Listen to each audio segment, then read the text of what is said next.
Yes.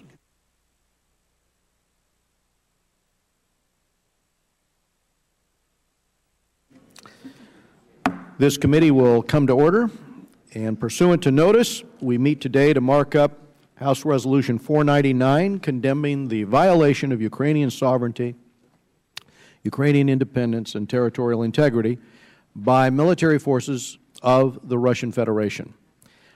I now call up the resolution, and without objection, it is considered read and open for amendment at any point. Furthermore, without objection, all members here may have 5 calendar days to submit statements for the record or any extraneous materials that they might want to provide. And after my brief remarks, I think I will recognize those who wish to offer amendments. And okay.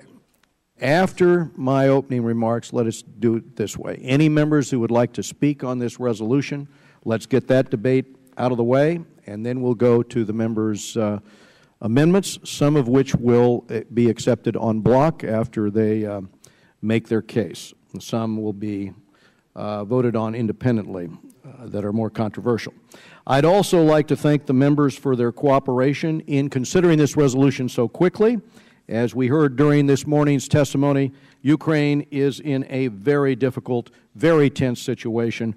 Time is of the essence. Congress needs to have its voice put in play soon on this, and this resolution is a straightforward declaration by the House in support of freedom-loving Ukrainians in their time of trial. It also condemns Russia's unprovoked aggression in no uncertain terms. This resolution is one part of a larger effort to provide assistance to Ukraine and to impose real costs on Russia for its actions, which this committee is working on. This resolution, among other provisions, condemns the violation of Ukrainian sovereignty and independence and territorial integrity by military forces of the Russian Federation. It declares the Ukrainian people have the right to determine their own future, free from outside interference. Importantly, the resolution calls on the administration to work with our allies to impose visa, financial, and other sanctions as appropriate. This action cannot go unchallenged. The action by Russia cannot go unchallenged. And as part of an effort to show Moscow how isolated they are, world leaders are speaking out. The House should speak out as well. And with that, I will open to the committee to any comments that members would like to make on the resolution itself at this time. Mr. Meadows. I just would like to thank the chairman for his work and, quite frankly, for bringing this to the attention of the House in such an expedited manner. The chairman is correct in terms of the critical nature. Every hour makes a difference, and so I'd just like to thank the chairman for his leadership and the committee for their work on bringing this forward, and I support the resolution. Yield back. Any other members who would like to be heard on the resolution at hand? Mr. Brad Sherman of California. I support the resolution. Happy to co-sponsor it. I think it's important in this resolution not only to urge Russia to do what it should do, and I think the resolution does a good job of that, but to also urge those in Kiev to broaden their coalition, to include people in the government that were with the party that actually won the last internationally monitored election, and to not adopt measures that would question the use of the Russian language or reduce the level of official language status that the Russian language has according to laws that existed at the beginning of this year. It is, if we want a united Ukraine, the government in Kiev has got to not be a government of the winners, but a government of the entire country. And I hope that that is part of the message we send, whether it's in the text of the resolution or not, and I yield back. I thank the gentleman. Mr. Grayson of Florida. Thank you, Mr. Chairman. I support this resolution and strongly object to and condemn Russian interference in any other country, including neighboring countries. That being said, I think that the resolution fails to come to grips with the fundamental issue that's facing us around the world when we're addressing the situation, which is this. The Ukraine is an artificial creation, and specifically a creation of Lenin and Khrushchev slapping together a Ukrainian population with a Russian-speaking population and a Russian-Ukrainian-speaking population. Time after time, in election after election, we have seen a sharp geographic division in the country between East and West. In the West, you have Ukrainian speakers. In the East, you have both Russians and Ukrainians who speak Russian primarily. Once again, over and over again, we see in the West one party winning 80 or 90% of the vote, the Ukrainian party. The other party in the East winning 80 or 90% of the vote, the Russian party. These are Siamese twins joined at the hip, and they need to be, over time, very carefully and tenderly separated. That's the only way that we're going to see any sort of resolution of the situation. I would hope to see a U.S. policy that recognizes that. I would hope to see a U.S. policy that favors regional autonomy and the right to self-determination to both sides of the country. It's clear now that in the West, there is a strong desire for the western part of the Ukraine to join Poland and other neighboring countries as part of the EU. That is not shared by many people in the eastern part of the country. The Russians and the Russian speakers in the East favor a different policy entirely. We have to come to grips with that. If autonomy means anything, it means the right to determine who it is who will be determining your future. In the West, there's a desire to see the EU to help determine the future of the Ukraine. In the East, there's a desire to see Russia help determine the future of the Ukraine. The area that the Russians are now using military forces to try to control is an area that voted for the deposed government with over 90% of the vote. Again, I don't in any way agree with what the Russians have done, but I do have to wonder what point there is in engaging in this kind of Cold War attitude, this us versus them attitude, and failing to come to grips with the underlying problem. Basically, we're talking about a country that cannot even agree on an alphabet. And as long as that remains true, there will be no peace in the Ukraine, regardless of what we do or what the Russians do. I yield back. Yielding myself such time as I may consume. Let me point out that there are many countries in which more than one language is spoken. But in the case of the Ukraine, when the vote for independence came, the Russian-speaking portion of the country, as well as the Ukrainian-speaking portion, voted overwhelmingly for independence. Likewise, when the vote came on the referendum, basically, on Yanukovych, to remove him from his post, 328 members, both East and West, from the East and the Western portion of the country, voted in favor of his removal. That's 100 votes above and beyond the number required for passage.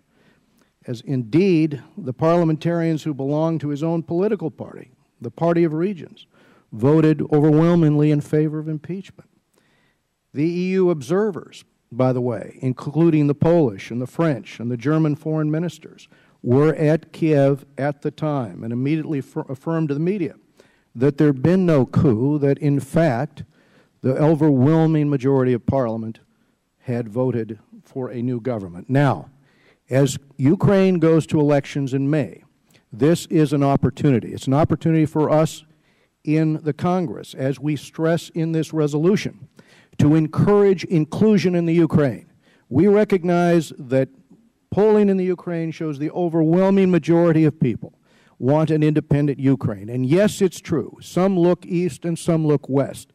And ultimately, it's up to the Ukrainian population to resolve this peacefully through their elected government. But I think we can assert the principle that Ukraine be allowed to serve both those roles, to trade to the east and trade to the west, to trade to the north to Poland and to the south with Moldova. I think that we have an opportunity also in engagement, and I hope to do this, you know, in our delegation that we take with this committee in April in Kiev, to stress the importance of inclusion with respect to different languages, because so many conflicts start out over language. But in this particular case, if we recognize the history, part of this is because of Soviet meddling in the past.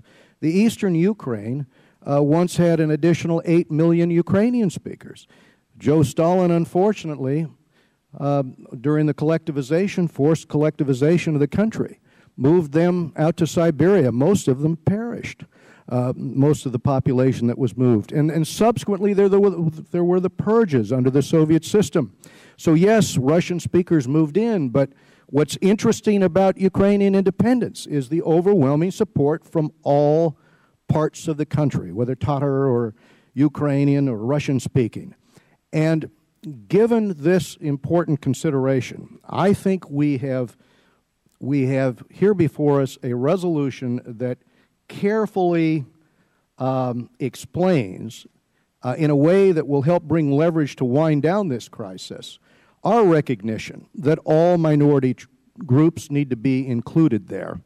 And I think the template for democratic governance, and I don't doubt this is going to be difficult because Ukraine does not have a history of compromise in its political system.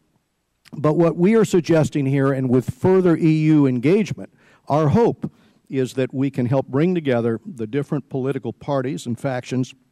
And the best way to do it is what's in this resolution, calling for an election in which everyone goes to the polls and a legislature which is representative, and then bring in the reforms which end the corruption, because also a portion of this resistance that you see in the country is to the historical corruption, the endemic corruption there. And that's the other issue that needs to be addressed, and we are addressing that as well with the engagement of Europe and the United States. Well, the Chairman... And I will yield to Mr. Kissinger. I just want to make the point that in the as a Republican from Illinois, the United States actually votes quite differently based on geography, and in some cases it seems like we actually speak different languages as well. But we're able to stand together as one country and achieve a common objective. So I just wanted to add that to the Chairman's point. I thank the gentleman, Mr. Cicilline of Rhode Island. Mr. Chairman, I yield my time to Mr. Grayson. Thank you. Responding to the point that was just made, if you go back and you look at the election results for the 1868 election and the 1872 election here in the United States, at the end of the bloodiest war that we have ever experienced, you don't see the polarization state by state that you see in the recent Ukrainian elections going back to 2004. There's actually a greater polarization today in Ukraine, determined by the election results, than there was in those elections. There was no state in the United States that voted as much as 80-20 in the 1868 election. Many, many provinces in the Ukraine voted more than 80-20, either for the pro-Ukrainian party or the pro-Russian party. That is the fact, and that shows that they've reached the end of the line. There must be some kind of acknowledgement of the fact that the people in the eastern part of the Ukraine do not want to be part of the EU, and the people in the western part of the Ukraine do not want to be lorded over by Russia. And we need to, if we're going to have any hope of progress, we need to recognize that. We've had our velvet divorces around the world before. Nobody claims anymore that the Czech Republic should be slapped together with Slovakia. Sometimes it's done in a less peaceful manner, as occurred with Sudan and South Sudan recently. But the fact is that there are irreconcilable differences between these two parts of the population. And I will vote for this resolution, but I think that it's a shame that the resolution does not acknowledge the basic fact that has caused the situation in the first place. Could I ask if Mr. Cicilline would yield me some time? I understand the gentleman's point. I would point out, if we're looking at the 1868 and 1872 elections, I'm not sure, if you follow this logic, that would be borne out, because Confederate soldiers were not allowed to vote in those elections. Indeed, the distance between the North and the South would be far greater if they had been given the franchise to vote. This is different than in the Ukraine, because in the Ukraine, after the collapse of the Soviet Union, those who had been on the side of the Soviet Union were allowed the franchise, were allowed the right to vote. I would make that as an example of the fact that we in the United States have gone through something as wrenching, perhaps more wrenching with respect to the Civil War, and eventually come closer together. I think the point that you make, Mr. Grayson, which is the most concerning one, is about the fact that the difference with respect to language itself creates probably more of a impediment than anything else. And that is an area where we can weigh in, where we can assure minority rights and do so and articulate the fact that all minority rights should indeed be guaranteed and respected. And I think this way forward is perhaps the one way we can underscore your vision of trying to address this issue. I do not think a balkanization of the East and the Ukraine would, based upon the polling that I've seen, it is opposed by the Ukrainians themselves. And I think a better resolution would be one, as I stated earlier, where Ukraine looks east and west. And I think this resolution overall urges that right to self-determination to all of the people of the Ukraine. Does Mr. Cicilline, did you want to reclaim time to make a point? Well, thank you. Okay. You're like the timekeeper now. I thought the chairman made a great point earlier, and I just want to reiterate it to make sure it wasn't lost in his powerful overall point, which is the situation we see in Ukraine in terms of the ethnic divisions was engineered by the Russians. This was engineered by Stalin. Stalin intended to populate East Ukraine so that someday, whether it was in 2014 or whether it was 20 years after he did it, someday he could claim legitimacy to that very important part for him. So I hope that point is not lost, that this is something that was engineered in the mind of Stalin. I thank the gentleman from Rhode Island, and I yield back. May I ask for some time? Recognizing Mr. Grayson. Thank you. Just to be historically accurate, it wasn't Stalin that added the eastern part of the Ukraine. It was Lenin and it was Khrushchev. So the gentleman seems to be misinformed in that regard. If I could, it was Mr. Khrushchev with respect to, Mr. Grayson, yielding myself such time as I may consume, it was in 1956 that Mr. Khrushchev actually transferred Crimea to the Ukraine, thus creating the current boundaries of the country. And you're correct, Mr. Lenin, prior to that. But you know, so many countries across Eastern Europe are the consequence of these machinations over time, and I think the bottom line again is that self-determination has to be left to the people of the country, and I believe if we have a fair and free election in May, that this will be the best way forward for the Ukrainian population. Let me recognize Mr. Connolly from Virginia. Thank you, Mr. Chairman. I wish to associate myself with your remarks, Mr. Chairman. I certainly appreciate Mr. Grayson's reminding us of the historical context, but where do we go with that? I'm concerned about two things here. One is there's no end of boundaries and borders we could start redrawing based on artificiality or convenience, from the Mideast to Africa to, as you point out, Mr. Chairman, former Soviet republics. Many boundaries are very arbitrary, and you know, we've paid a price sometimes for that arbitrariness, but to go back in and decide that we're going to redo them all because somebody in history got it wrong, I think is somebody else's task, way beyond the work of this committee. Secondly, I also believe that the danger of dwelling too much on that is that unwittingly, it gives a rationale for what Putin has already done. The fact that the Crimea was added to the Ukraine in 1956 in no way, and I know Mr. Grayson is not suggesting this, but in no way justifies what Russia and Putin have done. Who wants to go down that road in terms of that justification? So I believe the resolution in front of us is a balanced one, as you suggest, Mr. Chairman, and I intend to support it. I yield back the balance of my time. Did Mr. Kinzinger want some time? Or is he? All right. Mr. Chairman, I would yield back the balance of my time, unless Mr. Grayson wants more time. I would simply reiterate that I have already indicated that I support the resolution, but I think the resolution is at best a half measure that doesn't acknowledge the underlying cause or attempt to come up with a solution. Self-determination has to be the key. The way to self-determination in the Ukraine is through devolution, local autonomy, and perhaps ultimately through independence. I don't see this crisis ending in any real way without that happening. I'll yield back. I'm just going to close my arguments, yielding myself such time as I may consume with this point.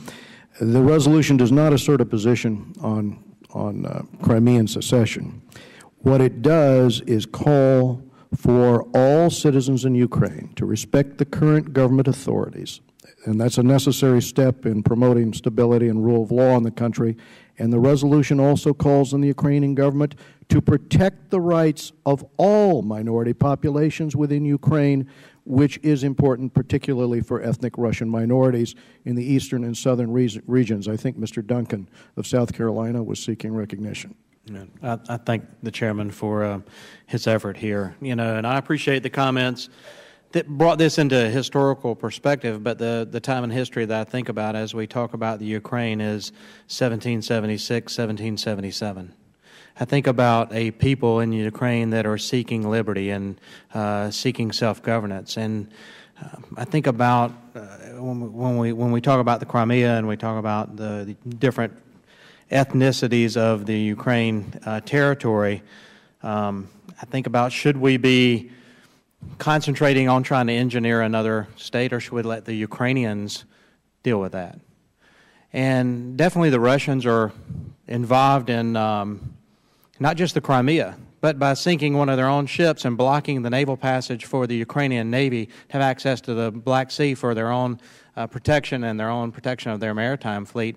We definitely see Russia social engineering and militarily involved there. So when I think about 1776, I think about this being the Ukraine 1776 moment, pursuing self-governance, pursuing liberty, the things we take for granted in this country.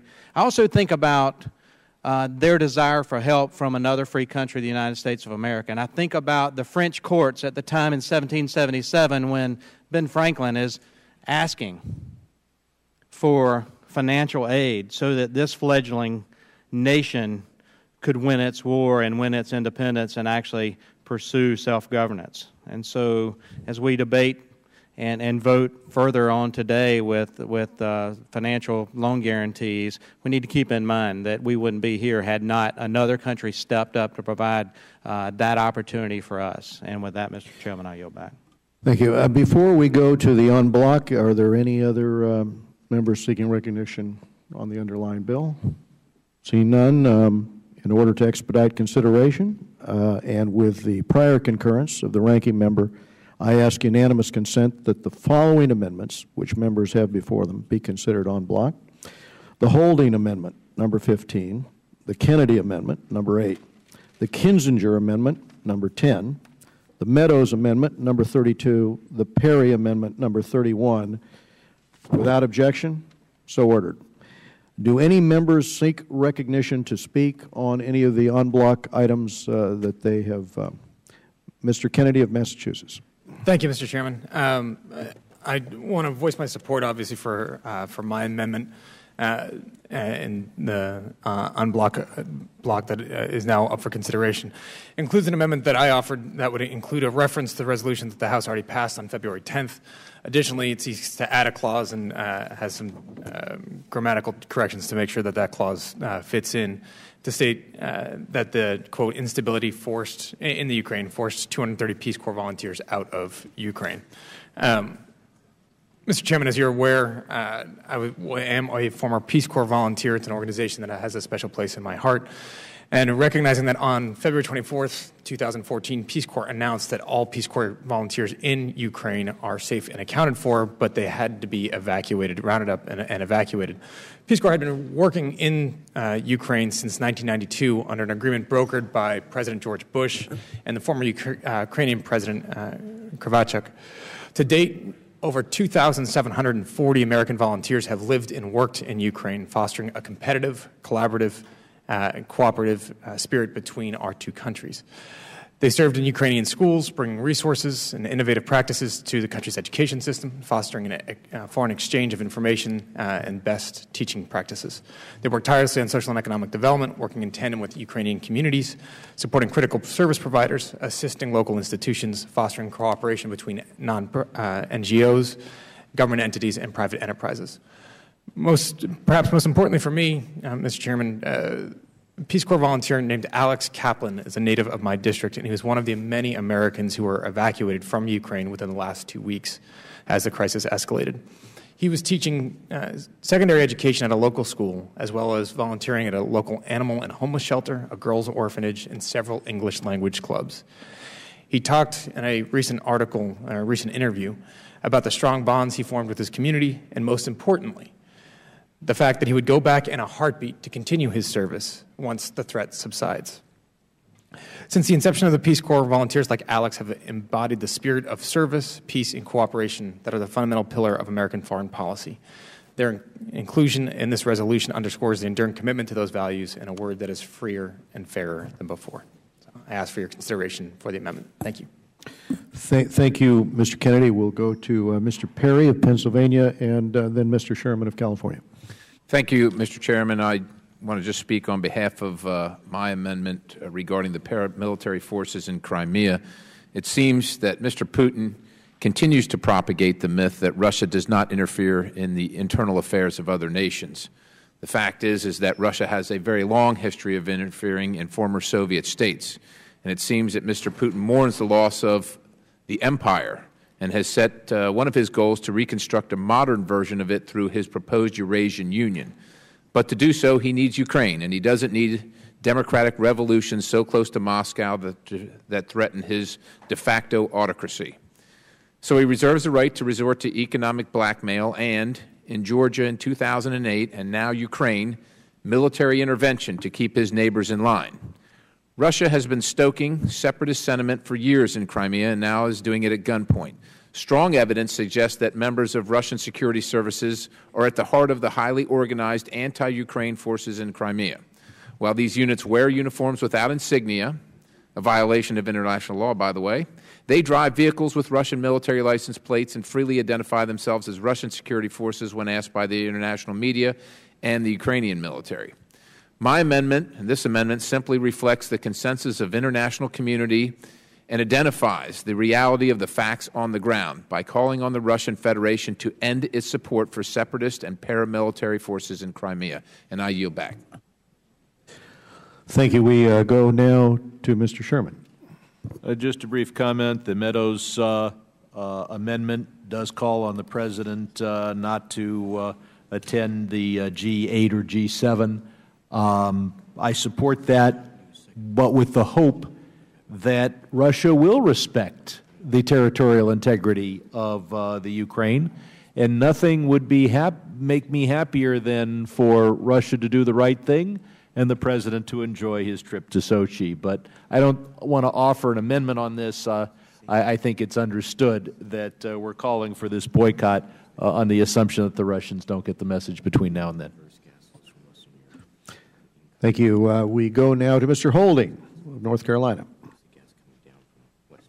Thank you, Mr. Chairman. Mr. Chairman, as we heard during our hearing, in both the immediate and long term, Ukraine is going to require a wide range of assistance from the United States and our international partners.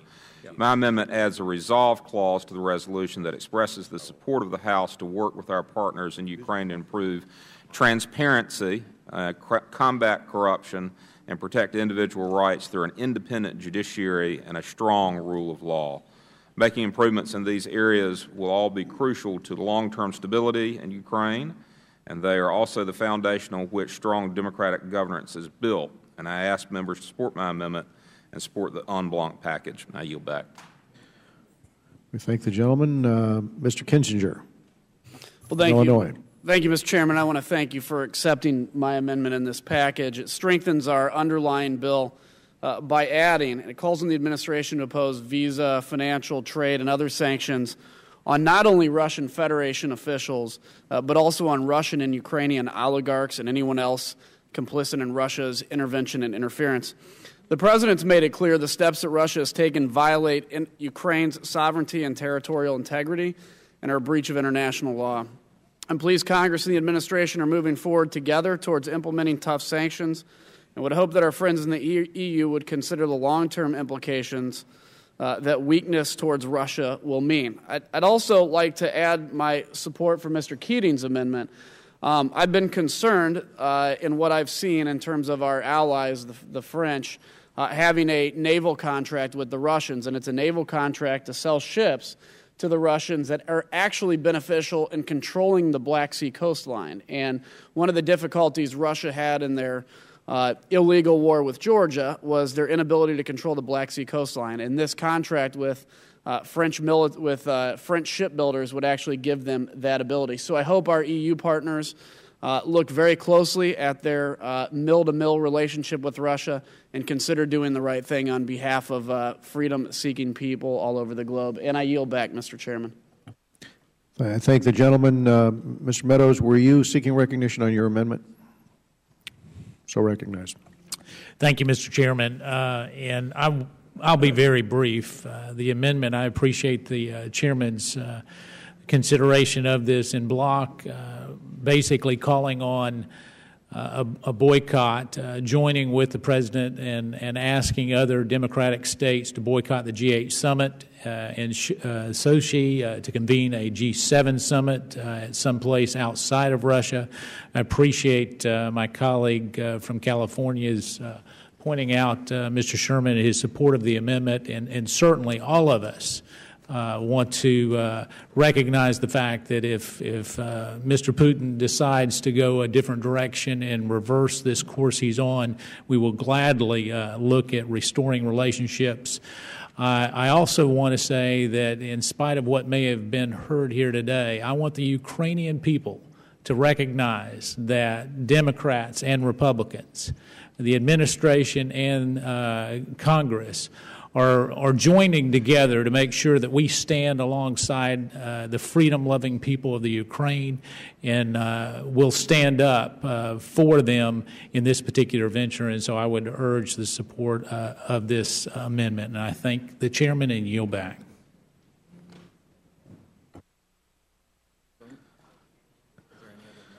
Are there any other members seeking recognition?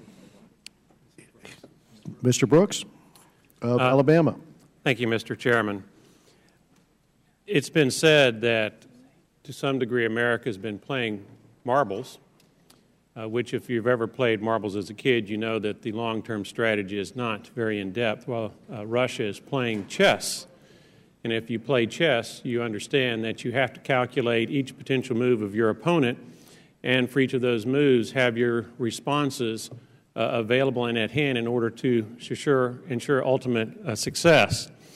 In that vein, with the economic sanctions that we are seeking, I am inquiring of the members what our next move is depending on what Russia does. So if we evict them from the G8 and they become, or we become, a part of the G7, or if we do impose significant economic sanctions, what might Russia's responding move be?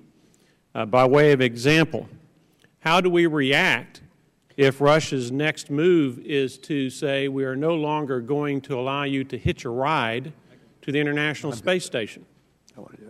What does America do under those circumstances, inasmuch as we are likely years away from having a human spaceflight capability, given the President's rather unilateral termination of the Constellation program years ago, and the President's decision to not only mothball our space shuttles, but to put them in museums rather than have them available as a contingency, such as what has arisen.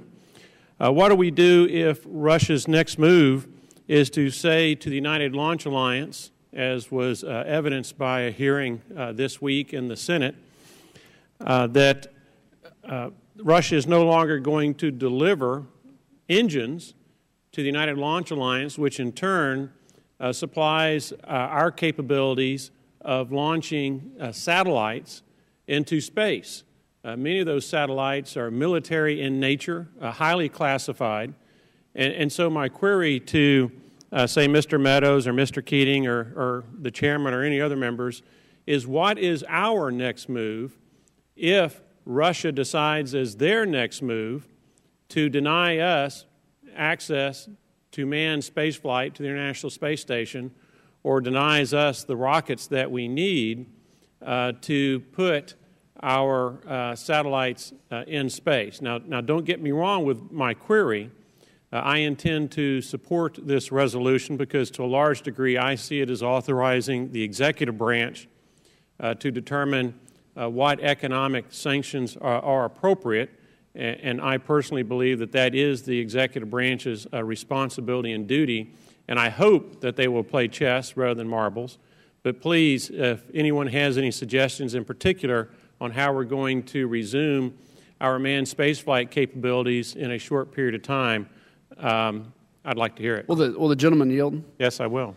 I think it's very interesting. A cosmonaut and an astronaut are actually coming back together. If it hasn't happened already, it's happening within the next few days. Even during the Cold War, we had great relationships in terms of some of that. There was the Soyuz U.S. mission or something that happened.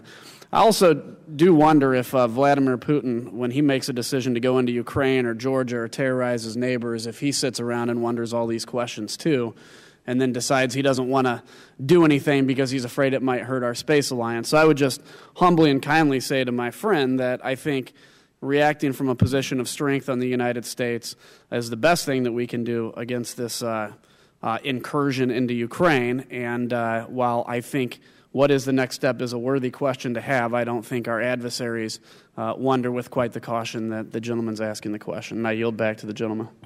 Thank you. I appreciate your comments, but I note that you did not answer my question. If anyone has any idea as to how we are going to engage in manned spaceflight if Russia does tit for tat, I'm anxious to hear. If anyone has any suggestions on how we're going to be able to launch our satellites, given our reliance on Russian engines, I'm anxious to hear. In the alternative, I would hope that the members of this committee would significantly increase funding for NASA so that we can very quickly resume those launch capabilities and return America to the preeminent position in space that we held for decades. Mr. Brooks, I'm going to yield myself such time as I might consume.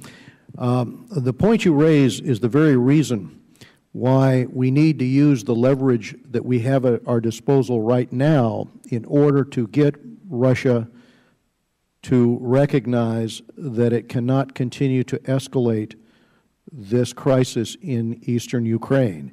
You see, if we were to wait and not take action, it is probable that Russia would be emboldened to believe there were no consequences for its actions. And at that point, it might move or attempt to move its agents city hall by city hall across the eastern part of the country, encouraging them to lift the Russian flag and creating a division within each of those provinces, each of those communities, each of those towns, and thus really magnifying what could end up being a civil war within Ukraine in the east.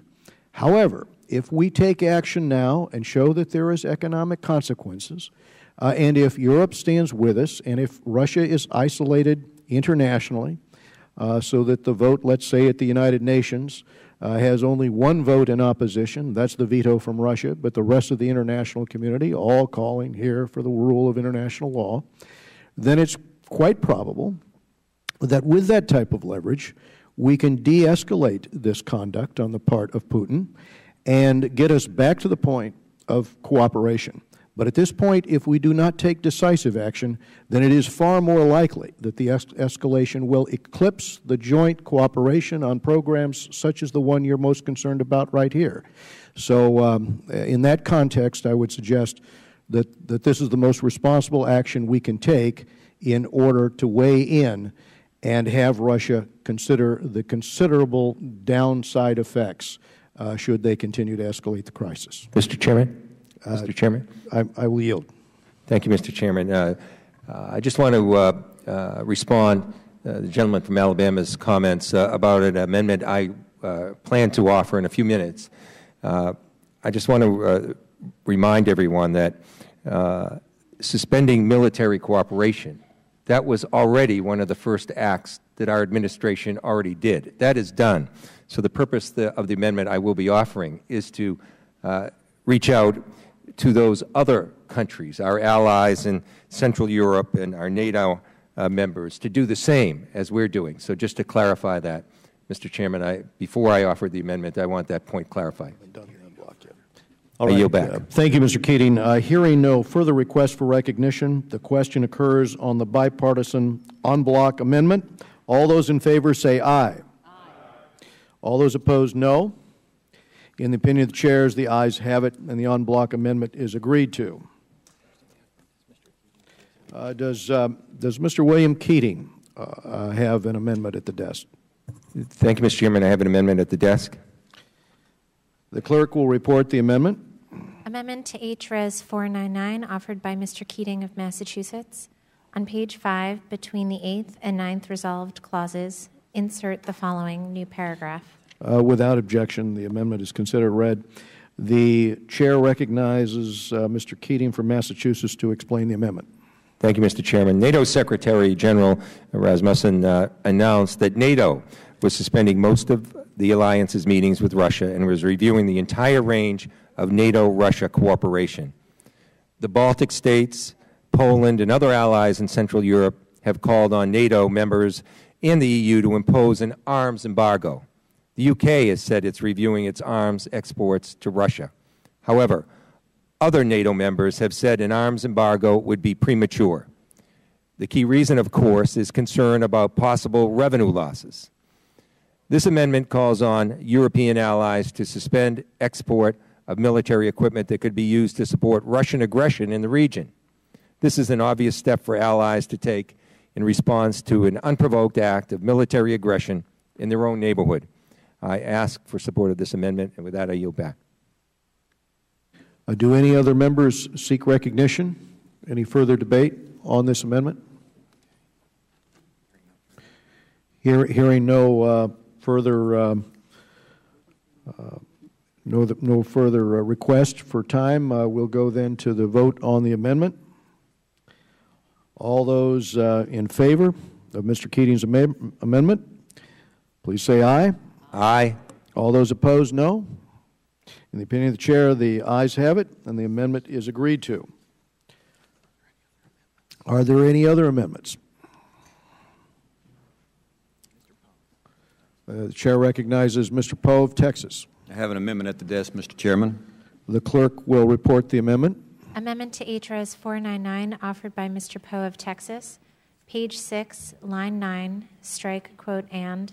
Page 6, after line... Without objection, the amendment will be considered read. The chair recognizes the author to explain his amendment. I thank the chairman. Mark Twain once said that history doesn't repeat itself, but it does rhyme. Well, Russia's doing being the poet these days. First, the Russians moved into Moldova in 1992. They moved into Georgia in 2008. I happened to be in Georgia 2 weeks after the tanks came rolling in. And now they're doing the same thing with the Ukraine. This is not the first time the Russians have shown economic political weapon of natural gas against the Ukrainians. They've turned off the gas twice before. And once again, I happened to be in the Ukraine when they turned off the gas in winter, and it was cold. And it was for political reasons, but it was an economic weapon that the Russians used against the Ukrainian people.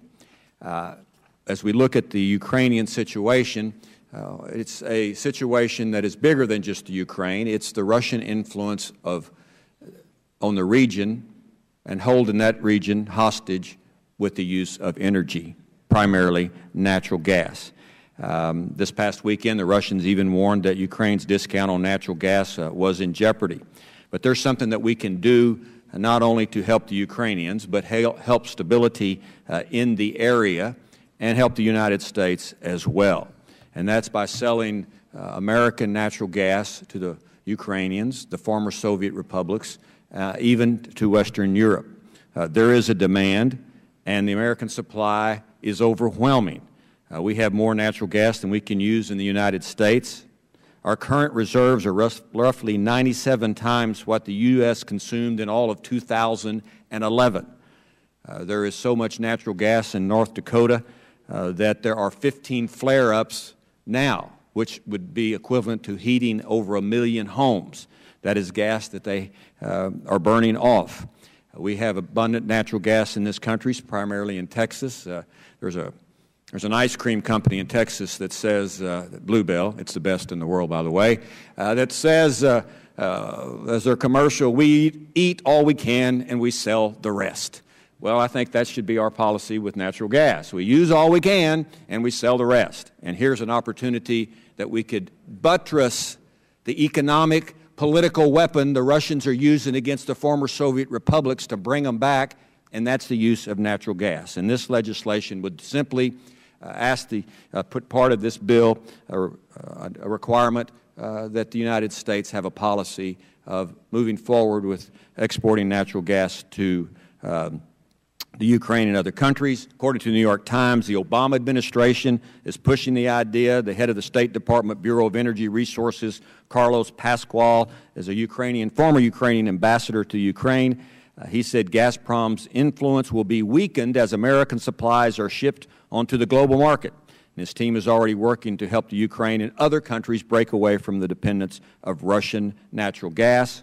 And American exports would send a signal that the global gas market is changing and the United States is a player, but also the Russian influence economically and politically is diminishing. So my amendment calls for our government to increase American natural gas exports to the Ukraine, the former Soviet republics, and European countries. And I reserve. Will the gentleman yield? Yes. I thank the gentleman for yielding. I'd just like to correct the record in one respect. I agree with everything that the gentleman said, except the greatest ice cream in the world is made in Cincinnati. It's Grader's ice cream. So I yield back. Do you export it? Yes, we do. Everybody loves it. I reserve. Mr. Sherman of California. I rise in reluctant opposition to my colleague's amendment.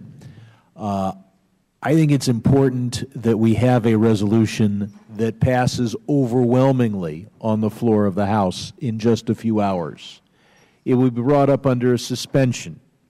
The way to do that is to focus on where we're unified, which is our foreign policy toward the Ukraine.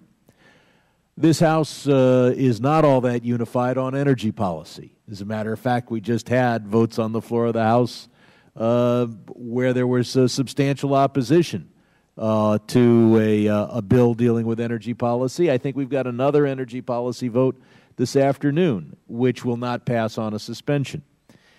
The issue of exporting natural gas is controversial as a domestic issue. Consumers in the United States, and especially manufacturers in the United States, enjoy the fact that natural gas prices are substantially lower than they are on the world market.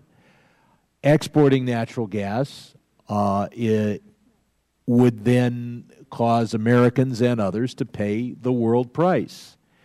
In addition, I don't have to tell the gentleman that we have some environmentalists in our caucus that do not want to see a increase in fracking and increase in natural gas production.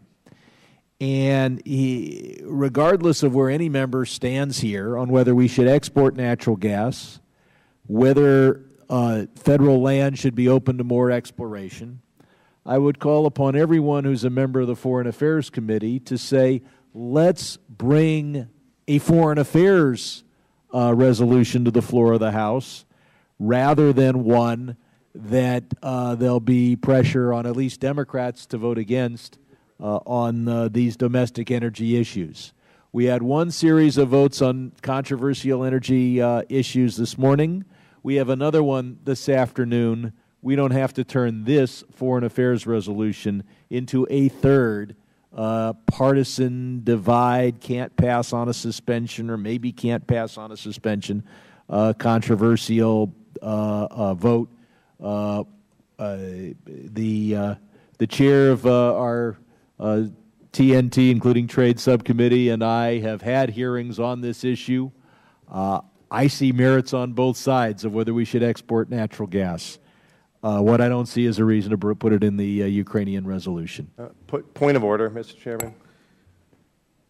The gentleman is recognized for a point of order. Follow Mr. Sherman's comments.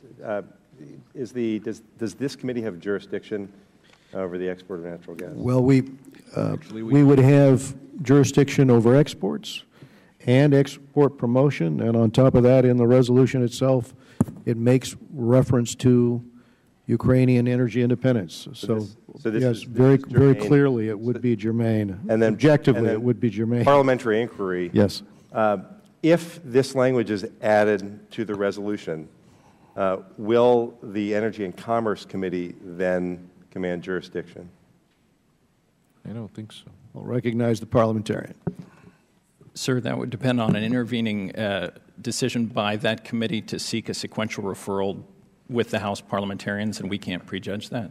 Right, and I would just join my colleague then in the great concern that potential claim of jurisdiction could slow down this very important statement that the House Foreign Affairs Committee and the Congress should put forward immediately. There's no time for delay. I yield back. Mr. Chairman, I'll recognize the gentleman from Arizona. Mr. Chairman, I know we've had hearings on this issue as well, and spoken to numerous folks in the industry and analysts on Wall Street. The fact is, the current law already exists for the administration and for the Department of Energy to grant these permits. It doesn't require new law. All this is doing is encouraging them to use the laws that are already on the books to do that. So I don't see where there'd be any jurisdictional issues personally that go back to the Energy and Commerce Committee. And additionally, the economists that I've spoken to about whether or not prices would rise in the United States if we export LNG or CNG have already been debunked. In fact, if they listen to the gentleman as he explained, they're actually burning off excess right now. And so many of the folks that are going to deploy new gas resources are not doing it because right now of the price of natural gas. So it's actually hurting us. And thirdly, if this isn't a foreign policy issue, I mean, I think most people would agree that Russia has undue influence over this country, over Ukraine, because of the energy that they supply. So it is a foreign policy issue, and I would argue and speak out in strong favor of the gentleman's amendment. Mr. Chairman, further to my parliamentary inquiry, Mr. Chairman, Mr. Deutsch. Just to clarify, yes. I appreciate my friend's belief that the Energy and Commerce Committee would not have jurisdiction, but just to confirm, it is the position of staff of this committee that indeed they would have the ability to claim jurisdiction. Well, that is not an inquiry, first of all. But let me respond to the overall point. Given the desire on the part of the institution to move this legislation, I do not believe for one moment that they would request referral on this initiative from the Foreign Affairs Committee. And let me just take a moment here to explain that Mark Udall of Colorado is making this case for natural gas exports given the Ukraine crisis. I understand that there might be some various perspectives on the committee on this issue. But I would also ask the members to remember this is a non-binding resolution. It's a non-binding resolution that comes in the face of Mr. Udall's call for action and the actions for others in order to do something to remove or at least signal, think this through, members, if you would, signal to the Ukrainian government and to Europe that right now feel very much under the thumb of Russia that there is a way forward should the gas be cut off, that there is the hope that that gas could be exported from the United States into their markets, thus relieving the pressure that Russia might otherwise bring into play. I think the wider issues that have been made here, the economic benefits of exporting liquefied natural gas, the fact that the Department of Energy did look at this long and hard, the administration looked at this, and the DOD and DOE decided that it outweighs the costs. The Department of Energy has found that America can produce more than enough natural gas to meet domestic demand affordably while also supporting export markets. And the report concludes that the net benefits of exports apply to consumers as well as the overall economy, and that these benefits increase along with the level of exports. And other studies, of course, have reached similar conclusions.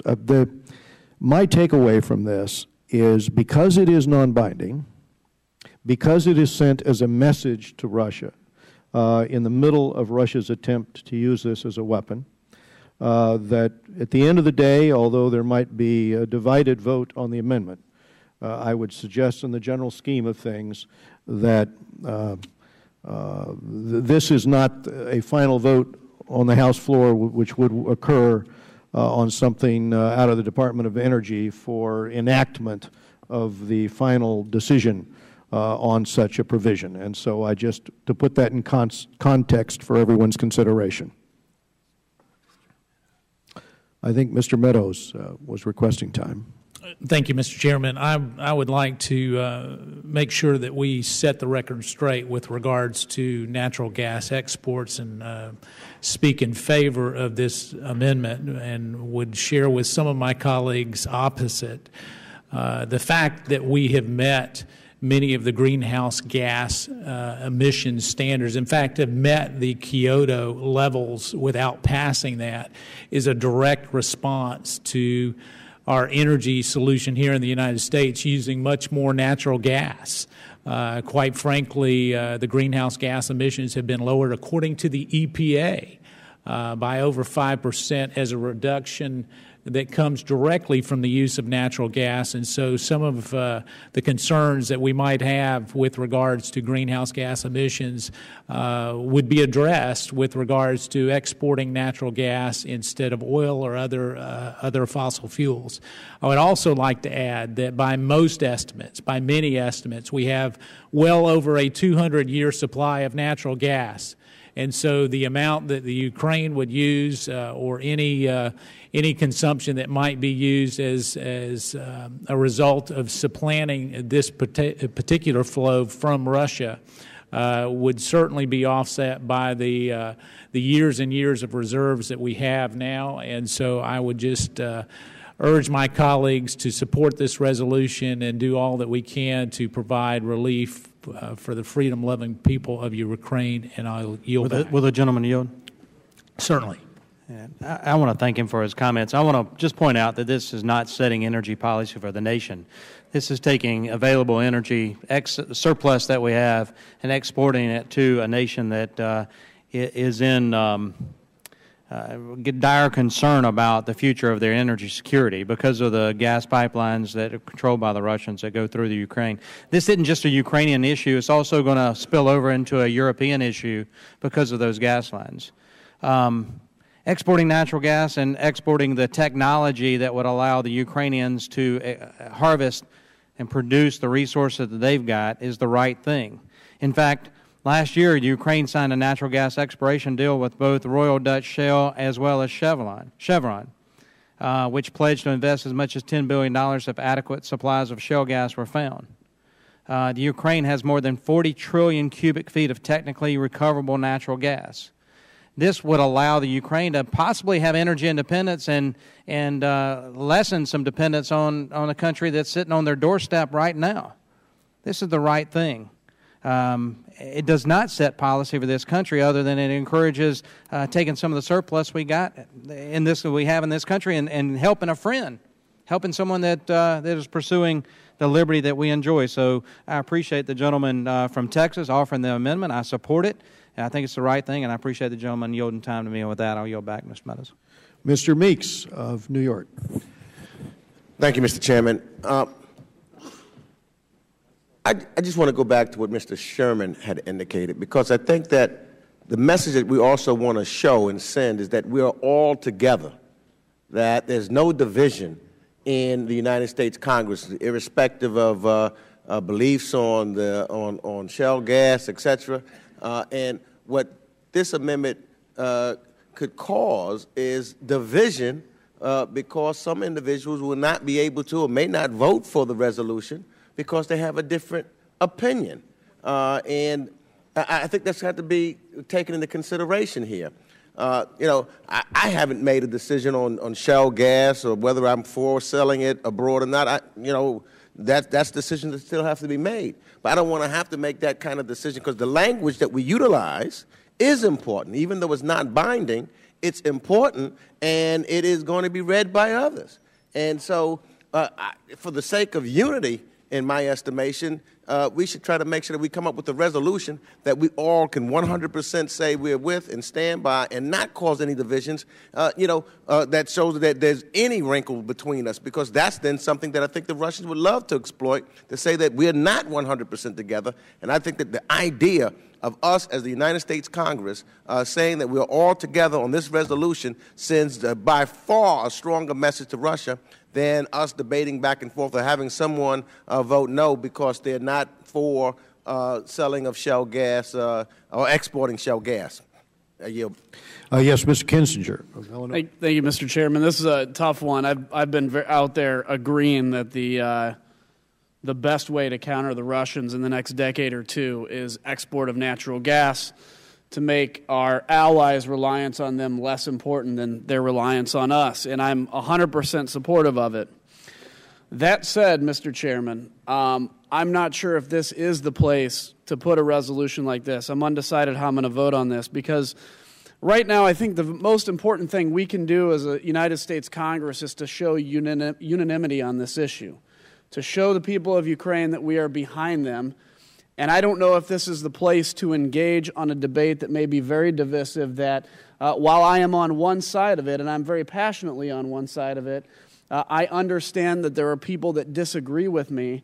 And I think, and I'm afraid, and with respect to Mr. Poe, I'm afraid that the addition of this amendment will create division that will be, as was said by my colleagues on the other side of the aisle, will be perceived by the Russians and even the Russian media as a Congress that's not united on support of the Ukrainian people.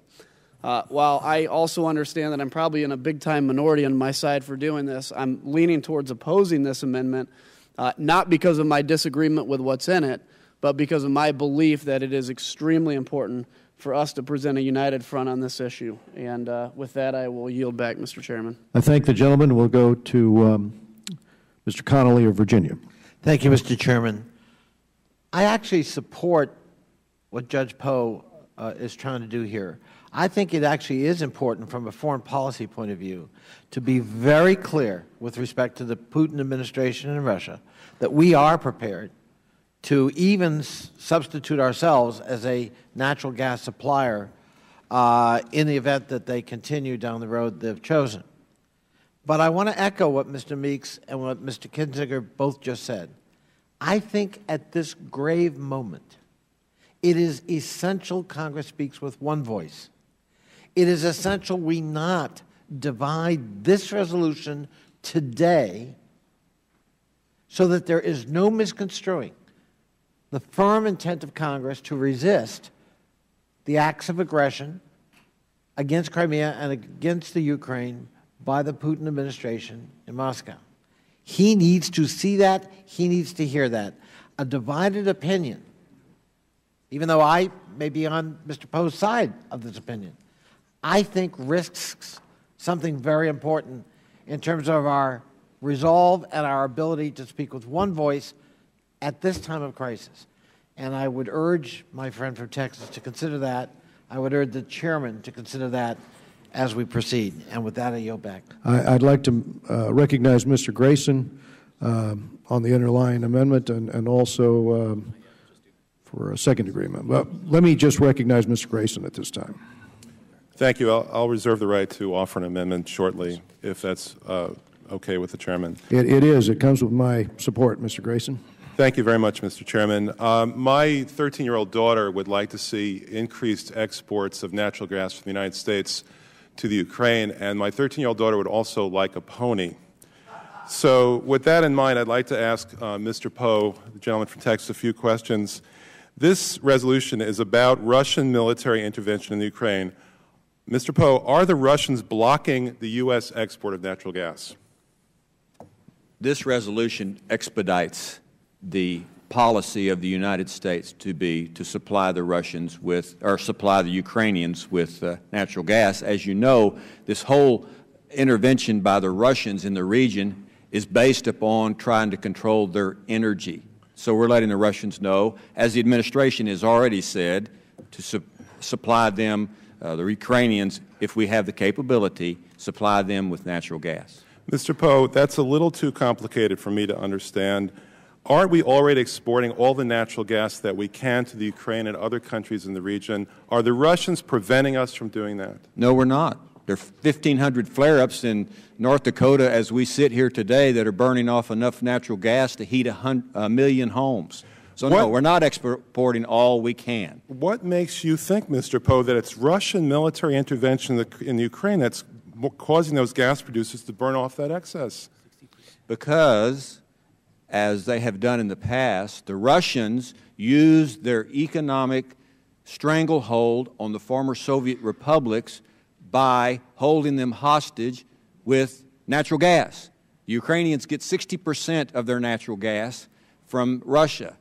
And if they don't toe the line, the Russians turn off the gas, which they have done twice. So it is one of the reasons why the Russians move in my opinion, to areas because they can control them economically. Now they want to control them politically. Mr. Poe, what is your plan for delivering natural gas from North Dakota to the Ukraine instead of having it flare off? Are you proposing a pipeline under the Atlantic Ocean? Well, there would have to be, of course, the infrastructure to do so. And if we had the infrastructure already, we could have done it. But we don't have that infrastructure, as you know. But this then sets a policy of the United States long-term to the Russians that people in Eastern Europe, former Soviet republics, are now going to have an option to get natural gas, and they're not going to have to get it only for the Russians. Of course, it could not be done today, but it would be a policy, as the administration has already said, to export natural gas so that they have other options. Your specific wording, Mr. Poe, says that you're calling on the United States to increase natural gas exports in order to reduce Russian control of energy exports. Are you saying that the Russians are now in control of American energy exports? No, that didn't say that at all. Well, that's what the words say.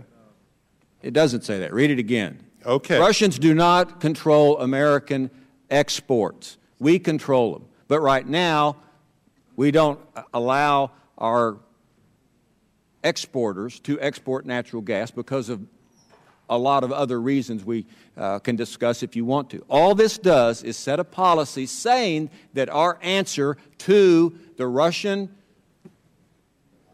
moving into other people's countries, we're going to fight back politically and economically with energy. And this is the answer I think that we should tell the Russians. We should be a singular voice on this. You're not going to be able to hold these countries hostage any longer over the issue of energy. And that is the political development that is taking place in the Ukraine. 60% of their natural gas comes from Russia.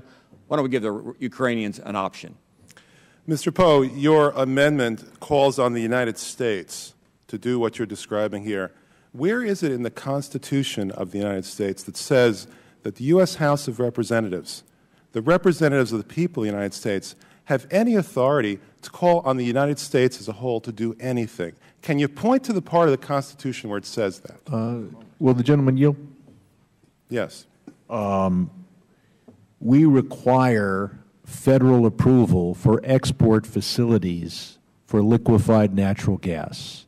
There are those in the Republican Party who think that the Obama administration has been too reluctant to issue those permits. There are those in the environmental community that think we've already issued too many permits. I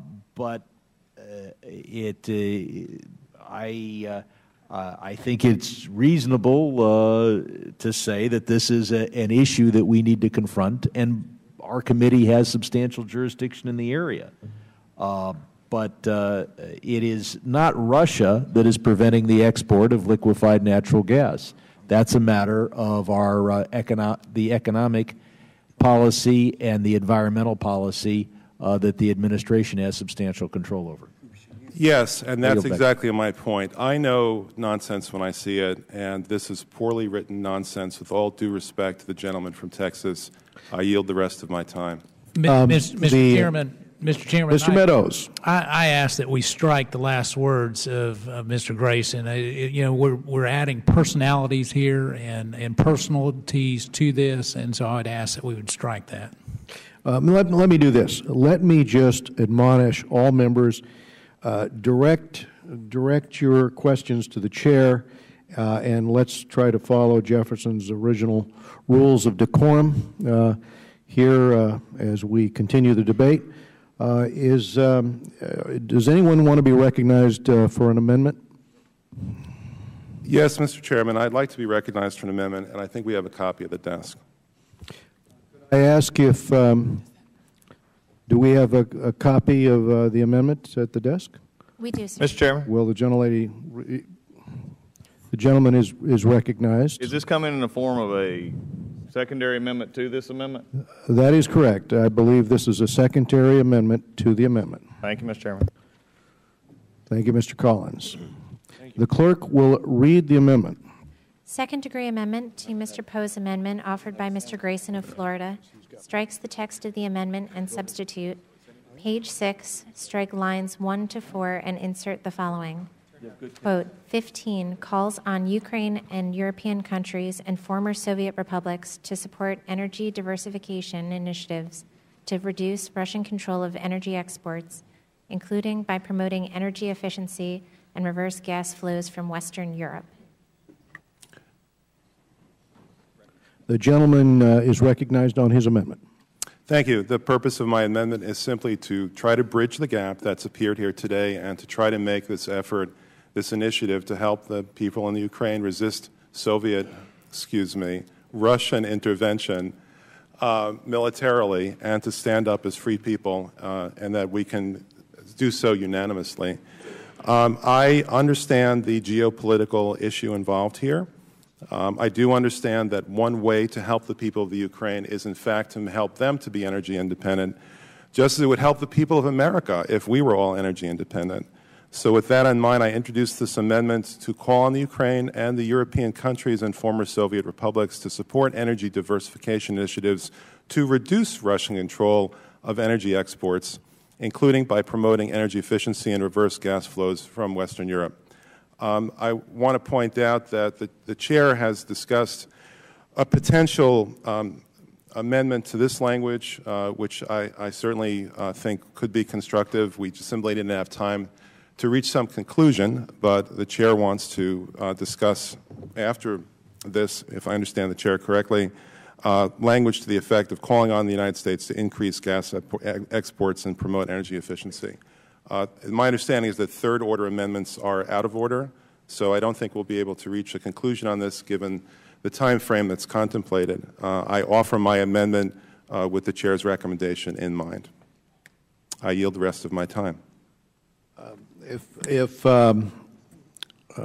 I'll yield myself such time as I might consume. So currently, the second-degree amendment to Mr. Poe's amendment as offered here by Mr. Grayson, would read, calls on Ukraine and European countries and former Soviet republics to to support energy diversification initiatives to reduce Russian control of energy exports, including by promoting energy efficiency and reversed gas flows from Western Europe. I would suggest that if he withdraws this amendment, we would work to offer an amendment, and I would ask unanimous consent to do so, which seeks to achieve exactly that language in the first paragraph and calls on the United States to promote increased gas exports and energy efficiency. I think that that language would satisfy our desire collectively to send the message to Russia that there would be long-range consequences should this continue to escalate. At the same time, I suspect that that language would satisfy Mr. Poe and Mr. Grayson. And with that suggestion, maybe I could open this to debate. Mr. Chairman. Mr. Engel. Mr. Chairman, I would like to agree with what you just said. I think that this strikes a good balance. It talks about reducing Russian control of energy exports, and at the same time, it is likely not to get any negativity on the House floor. I do agree with our colleagues who have said that what we should aim for is for the maximum number of votes on the House floor to send an unequivocal message to the Russians that this Congress is united in opposing what they're doing. I am sympathetic to some of the points that Mr. Poe has raised. I think this does strike a happy medium, and I support it. I think it's a good compromise. I thank the gentleman. Now, again, reclaiming my time here, I'm going to ask unanimous consent to add to the end of the Grayson Amendment the following language: and calls on the United States to promote increased gas exports and energy efficiency. Afterwards, there will be a vote on the Grayson Amendment. Those who wish to vote in opposition, by the way, is there any objection? Hearing none. Afterwards, there will be a vote on the Grayson Amendment as amended, without objection. And following that, the Poe Amendment as amended by the Grayson Amendment. So my hope is that that will satisfy the members of this committee, and the final language, I think, should be one that sends the strong message to Russia. Members seeking to be recognized. Yes, Mr. Lowenthal, and then Mr. Kennedy and any other members. Could you please repeat exactly the words that you want to add? The addition before the final period, in other words, reverse gas flows from Western Europe, and calls on the United States to promote increased gas exports and energy efficiency.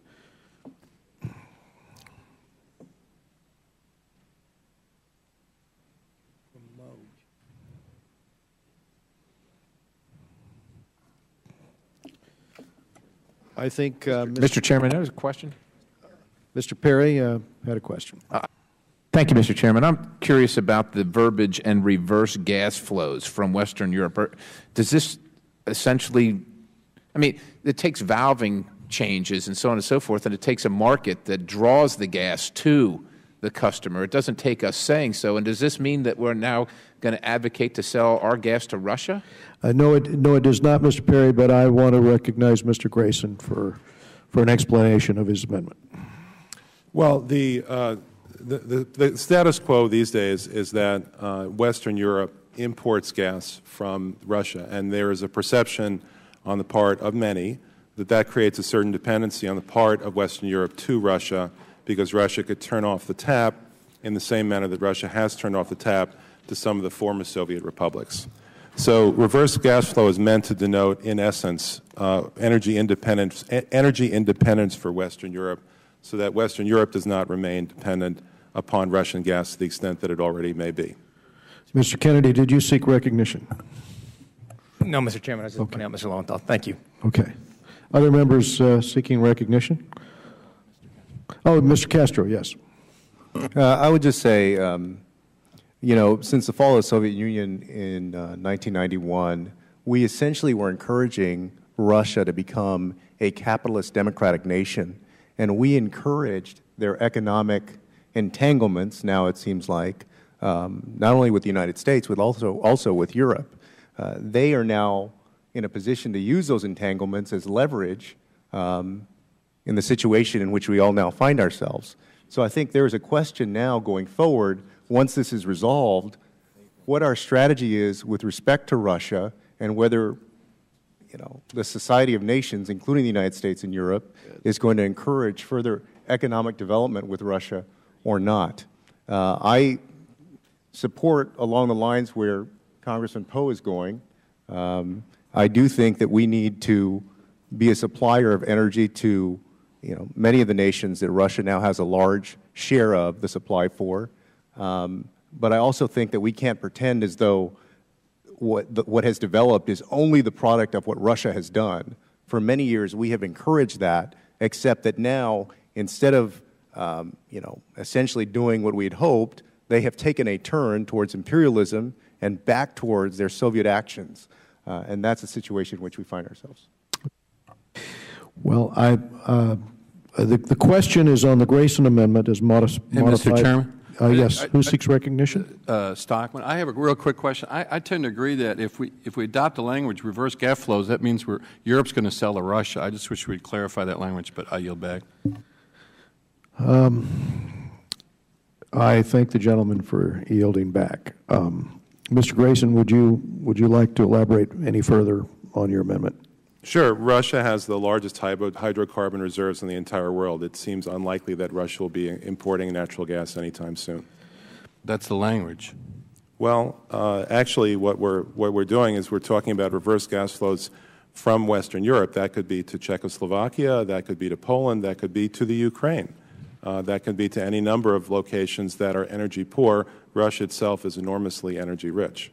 Well, gentlemen, and with that, yes, Mr. On that, Kinch. what is wrong with Europe selling gas to Russia? That's a much better position than Russia selling gas to Europe.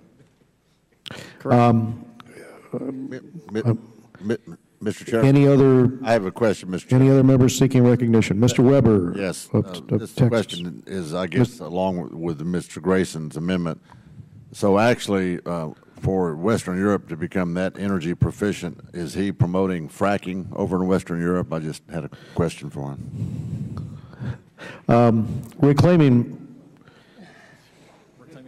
Reclaiming my time, I think the question before us is on the Grayson Amendment as modified by UC.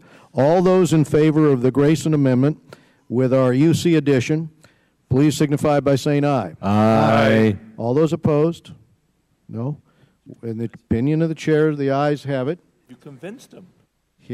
Hearing no further requests for recognition, the question occurs on the Poe Amendment as amended by the Grayson Amendment. All those in favor say aye. Aye. All those opposed, no. In the opinion of the chair, the ayes have it. The amendment is agreed to. Are there any other amendments? Ms. Gabbard, yes. Thank you, Mr. Chairman. I'll be very brief. I believe my amendment is... Ms. Gabbard, do you have an amendment at the desk? I do have an amendment at the desk. The clerk will read that amendment.